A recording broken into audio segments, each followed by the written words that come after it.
বন্ধুরা, welcome to learning and writing channel. আজকের ক্লাসে আমরা শিখব শব্দার্থ। প্রথমে আছে অনল। অনল অর্থ আগুন। আপন অর্থ নিজ। আদব। আদব অর্থ সম্মান। ইমারত। ইমারত অর্থ দালান। এরপর আছে ঈশ্বর। ঈশ্বর অর্থ সৃষ্টিকর্তা। উনুন অর্থ চুলা। উর্মি অর্থ ঢেউ। ঊর্ধ্ব মানে উপরে। একতা। একতা অর্থ মিল। ঐরাবত। ঐরাবতের অর্থ হাতি। ওয়াদা। ওয়াদা অর্থ শপথ। খবর অর্থ সংবাদ। গগন। গগনে অর্থ আকাশ। গৃহ।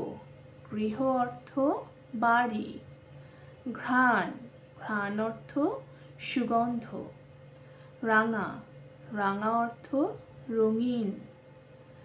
চাষি। চাষির অর্থ কৃষক। ছাল। ছাল অর্থ খোসা। জল। জল অর্থাৎ পানি। জল অর্থ পানি। জননী। জননী অর্থ মা। ঝটিকা। ঝটিকা মানে ঝড়। এরপর আছে পঞ্চ। পঞ্চ অর্থ পাঁচ। এরপরে আছে টলটলে। টলটলে অর্থ পরিষ্কার। ঠান্ডা। ঠান্ডা অর্থ শীতল। ডানা অর্থ পাখনা। ঢের অর্থ অনেক। পণ অর্থ প্রতিজ্ঞা। মানব অর্থ মানুষ। থলে অর্থ ব্যাগ। দুনিয়ার অর্থ পৃথিবী। ধবল অর্থ সাদা। নয়ন অর্থ চোখ।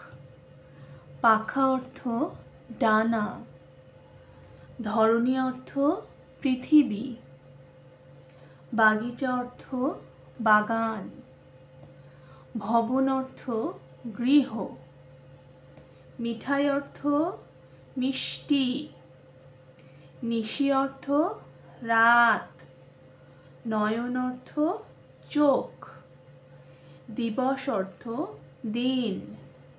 রবি অর্থ সূর্য। শশী অর্থ চাঁদ।